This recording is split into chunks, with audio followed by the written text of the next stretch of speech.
Hello everyone, welcome back to my new video. আশা করছি তোমরা সবাই খুব ভালো আছো, আমিও খুব ভালো আছি। আজকে আমি তোমাদের সঙ্গে যে ভিডিওটা শেয়ার করছি সেটা হচ্ছে 1 নভেম্বর, এই মাসেরই প্রথম কোনো একটা শনিবারের ভিডিও। হ্যাঁ জানি অনেকটা লেট হয়ে গেল ভিডিওটা পোস্ট করতে। ভিডিওটা অনেক দিন ধরে ভাবছি এডিট করব, কিন্তু এত বড় ভিডিও যে কি এডিট করব, কি ভয়েস দেবো কিছুই বুঝতে পারছিলাম না। আর সেরকম সময়ও পাচ্ছিলাম না ভিডিওটা এডিট করার মতো। আর তার উপর আমার তো ফোনের স্টোরেজ ইস্যু রয়েছে। এত বড় ভিডিও হয়তো দেখবো সম্পূর্ণ এডিট করার পর আর এক্সপ্লোরই করতে পারছি না। তাই একটু সময় নিয়ে আজ ভিডিওটা এডিট করতে বসলাম আর তোমাদের সঙ্গে তুলে ধরলাম আজকে ভিডিওটা। তো এখন বাজে মোটামুটি ওই বিকেল 5টা মতো, আর আমি এখন সবে রেডি হচ্ছি। প্ল্যানটা অনেক দিন ধরেই আমাদের ছিল যে জগদ্ধাত্রী পুজো এইবার আমরা হোল নাইট ঠাকুর দেখতে যাব চন্দননগরে, কিন্তু মাঝখানে একটু ঝামেলার জন্য আমাদের প্ল্যানটা পোস্টপোন হয়ে গেছিলো। মানে যা হয় আর কি, কোথাও বেরোনোর সময় একজন বলে যাবে আরেকজন বলে যাবে না, ওই করতে করতে আমাদের প্ল্যানটাই ক্যান্সেল হয়ে গেছিলো। আর আজকে যেহেতু আমরা হোল নাইটে ঠাকুর দেখবো, সেই জন্য আমি আজকে অফিস ছুটি নিয়ে বাড়িতেই ছিলাম। সারাদিন বাড়ির কাজ করেছি, রান্নাবান্না করেছি। আমাদের প্ল্যান ছিল প্রথমে 3টে সাড়ে 3টে নাগাদ বেরোবো, কিন্তু ওদের দুজনকে রাজি করাতে করাতেই বেজে গেছিলো 3:30 4টে। তাই ওদেরকে আমি বলি ঠিক আছে একটু বেলা করেই তাহলে বেরোবো, মানে 5টা নাগাদ। তাই আমরা একটু 4টে থেকে 4:30 পর্যন্ত রেস্ট নিয়ে তারপরে আমরা রেডি হতে বসেছিলাম ওই 5টা নাগাদই। একটু লেট হয়ে গেছিলো, বেরোতে বেরোতে প্রায় সন্ধ্যে হয়ে গেছিলো। আমরা যখন বাড়ি থেকে বেরোই তখনই বেজে গেছিলো 5টা 17 প্রায়। আর যেহেতু রাতের বেলা অনুষ্ঠান, তাই খুব বেশি আমরা সাজগোজ করব না। আমি শুধু মুখটাকে খুব ভালোভাবে ক্লিন করে আমার রেগুলারের যে ময়শ্চারাইজারটা আছে সেটা আমি মেখে নিয়েছিলাম। তার সাথে খুবই অল্প পরিমাণে নিয়েছিলাম ব্লু হেভেনের একটা ফাউন্ডেশন যেটা একটু ডার্কার শেড, আর তার সাথে নিয়েছিলাম মেবিলিনের একটা ফাউন্ডেশন যেটা একটু লাইট শেড আমার স্কিনের থেকে। তো দুটোকে মিক্সড করলে আমার স্কিনের শেডে হয়ে যায় আর খুব সুন্দর একটা ফিনিশ দেয়। তো সেইটাকে মিক্সড করে আমি আমার মুখে মেখে নিয়েছিলাম, খুবই লাইট বেস করেছিলাম। তার সাথে তো তোমরা দেখতে পেলে লিপস্টিক দিয়ে আমি ব্লাশ করেছিলাম। আর এই দেখো জ্যোতি, ওকে বলেছিলাম তুমি আমাদের বাড়িতে চলে এসো, তোমার যে জামাটা পছন্দ তুমি সেটাই চুজ করে আমাদের বাড়ি থেকে পরে নিও।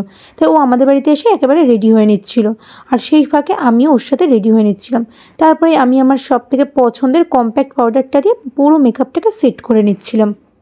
আর আমি তো আগে কাজল পরতামই না, কারণ এই কাজলটা লেপটে গিয়ে পুরো যে মুখ কালো হয়ে যেত ওইটা দেখতে আমার একদম ভালো লাগতো না। কিন্তু আমার এখন অবসেশন হয়েছে, কিছু মেকআপ করি না করি কাজলটা আমি ইউজ করি, যবে থেকে এই মেবিলিনের কাজলটা কিনেছি। তাই একটু কাজলও আমি অ্যাপ্লাই করে নিয়েছিলাম। আর আজকে মনে হলো লিপটা একটু ড্র করি, তাই একটা পেন্সিল লিপস্টিক দিয়ে লিপটা প্রথমে ড্র করে তার উপর থেকে লিপস্টিক পরেছিলাম। তারপরে আবারও পেন্সিল লিপস্টিক দিয়ে আমি লিপটাকে সুন্দরভাবে ড্র করে পাউডার দিয়ে সেট করে নিয়েছিলাম। আমি তো ভেবেছিলাম খুব বেশি মেকআপ করব না, কিন্তু একবার আমি মেকআপ করতে বসলে মেকআপটা যেন আমার অবসেশন হয়ে যায়। মেকআপ করেই যাচ্ছি, দেখো ভেবেছিলাম আইশ্যাডোও দেবো না, কিন্তু আইশ্যাডোও ইউজ করছি। আর মেকআপ করতে করতেই দেখলাম হঠাৎ করে লাইটটা কেমন একটা দুপ করছে। ভাবলাম এই মনে হয় কারেন্টটা চলে গেল। আর আমি আর যদি বলছিলাম যেন এখন কারেন্টটা না যায়, বাড়ি থেকে বেরিয়ে যায় তারপরে যেন কারেন্টটা যায়, নাহলে এই মাঝপথে মেকআপটা আমাকে থামিয়ে দিতে হবে। তো ভাগ্যবশত কারেন্টটা কিন্তু যায়নি, কারেন্ট ছিল আর আমরা মেকআপটা পুরো কমপ্লিট করে বেরিয়েছিলাম বাড়ি থেকে। এখন হাফ রেডি হয়েছি, হাফ রেডি হয়ে আবার বাড়ি যাবো চুল বাড়তে।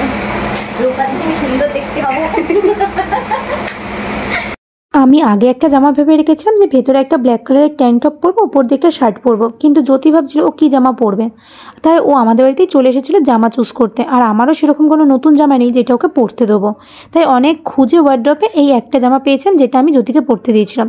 তাই জ্যোতি ওর আউটফিটটা আমাকে দিয়েছিল আর আমার আউটফিটটা ও পরেছিল। মানে এই যে জামাটা দেখছো ব্ল্যাক কালারের টপ তার সাথে হোয়াইট কালারের প্যান্ট, এটা কিন্তু পুরোটাই জ্যোতির জামা।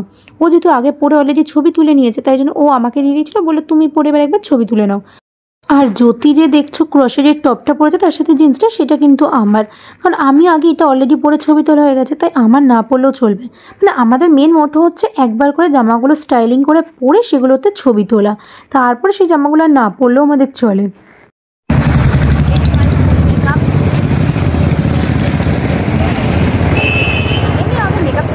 হ্যাঁ, আমরা হচ্ছে ন্যাচারাল বিউটি। বাড়ি থেকে তো আমি প্রায় মেকআপ করে বেরিয়েছিলাম, কিন্তু জ্যোতিদের বাড়িতে এসে নোটিস করলাম আমি কানেরই পরিনি আর পারফিউম ইউজ করিনি। তাই জ্যোতিদের বাড়িতে এসে জ্যোতির একটা কানের পরে নিয়েছিলাম আর তার সাথে ইউজ করে নিয়েছিলাম একটা পারফিউম। আর যেহেতু হোল নাইটের জন্য যাচ্ছি তাই জন্য আর আজকে গাড়ি নিয়ে বেরোয়নি, চলে এসেছিলাম অটো করে মধ্যমগ্রাম চৌমাথা। এসেই দেখছি মধ্যমগ্রাম চৌমাথায় ভীষণ জ্যাম, লম্বা লাইন পড়েছে। তাই আমরা সাবওয়ে দিয়ে চলে যাচ্ছি স্টেশনের রোডের দিকে।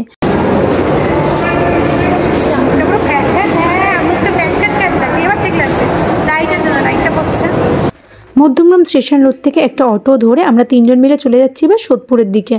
মধ্যমগ্রাম থেকে সোদপুর যেতে অটো করে বেশ কিছুটা টাইমই লাগে, প্রায় অলমোস্ট 25 থেকে 30 মিনিট তো লাগবেই, কিন্তু গাড়ি নিয়ে যেতে এত টাইম লাগে না।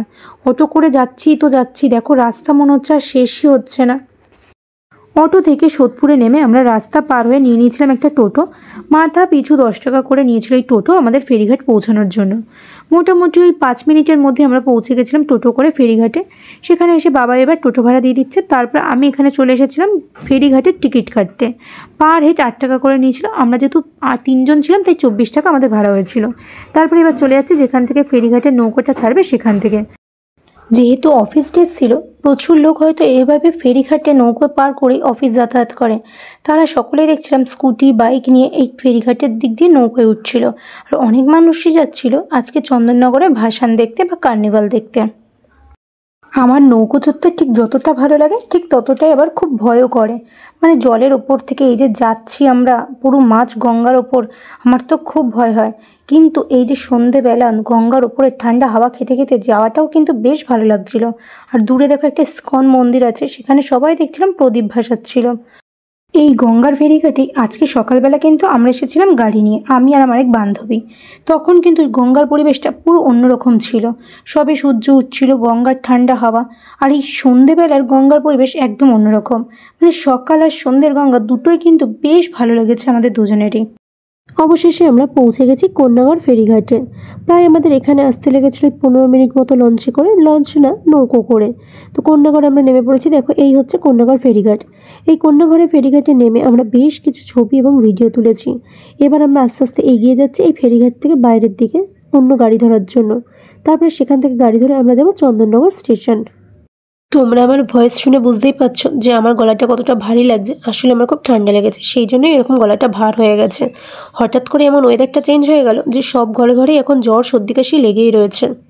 কন্যাগড়ের ফেরিঘাট থেকে বেরিয়ে আমরা সামনের দিকে সোজা হাঁটতে হাঁটতে পেয়ে গেছিলাম বেশ কিছু ছোটো ছোটো মন্দির, যে মন্দিরগুলো দেখতে কিন্তু বেশ সুন্দরই ছিল। তারপর সেই মন্দিরের সামনে থেকে আমরা ধরে নিয়েছিলাম একটা টোটো। আমরা এবার যাচ্ছি কন্যাগড় স্টেশনের কাছে। এই কন্যাগড় স্টেশন থেকে আমরা এবার চন্দননগর যাওয়ার ট্রেন ধরবো। কন্যাগড় স্টেশনে বেশ ভিড় হয়েছিল এই সন্ধ্যের টাইমে। বাবাই চলে গেছিলো টিকিট কাটতে, আমি আর জ্যোতি একটা সাইডে দাঁড়িয়েছিলাম এই কন্যাগড় স্টেশনের। প্রথমবার যেহেতু কন্যাগড় স্টেশনে গেলাম, আর জানি না ভবিষ্যতে কোনোদিনও এই স্টেশনে আসতে হবে কিনা, তাই ভালোভাবে দেখে রাখছিলাম এই কন্যাগড় স্টেশনটাকে। কন্যাগড় স্টেশনটা নো ডাউট খুব ভালো ছিল, তবে এই কন্যাগড় স্টেশনের একটা খুব প্রবলেম আমি নোটিস করলাম যে একটাও খাবারের দোকান ছিল না। আমরা যেহেতু একদম সন্ধ্যে বেরিয়েছিলাম, আমাদের বড্ড জোর খিদে পেয়ে গেছিলো, তাই খাবারের দোকান খুঁজছিলাম, কিন্তু আশেপাশে খুঁজেও বেশি খাবারের দোকানই পেলাম না। একটাই মাত্র খাবারের দোকান ছিল যেখানেও খাবারের দাম অতিরিক্ত বেশি, তাই আমরা সেখান থেকে খাবার কিনে খাইনি। আমাদের গন্তব্যে যাবার ট্রেনের জন্য আমরা অলমোস্ট 10 থেকে 15 মিনিট স্টেশনে বসে ওয়েট করছিলাম। ওয়েট করার পরে দেখলাম আমাদের ট্রেন চলে এসেছে আমাদের প্ল্যাটফর্মের কাছে। তাই এবার আমরা প্রিপারেশন নিচ্ছি ট্রেনে ওঠার জন্য। আর ট্রেন আসতেই দেখো কত ভিড় হয়ে গেছে প্ল্যাটফর্মটায়। এতক্ষণ কিন্তু এত ভিড় ছিল না এই প্ল্যাটফর্মটার ওপরে। তো চলো আগে ঝটপট করে ট্রেনে ওঠা যাক, নাহলে ভিডিও করার চক্কর এই ট্রেনটাও আমি মিস করব। আমাদের যত জোরেই খিদে পাক না কেন আর আমরা যতই বেশি টায়ার্ড থাকি না কেন, আমরা দুজনে যখন একসাথে থাকি আমাদের গল্প আর কথা যেন শেষই হয় না।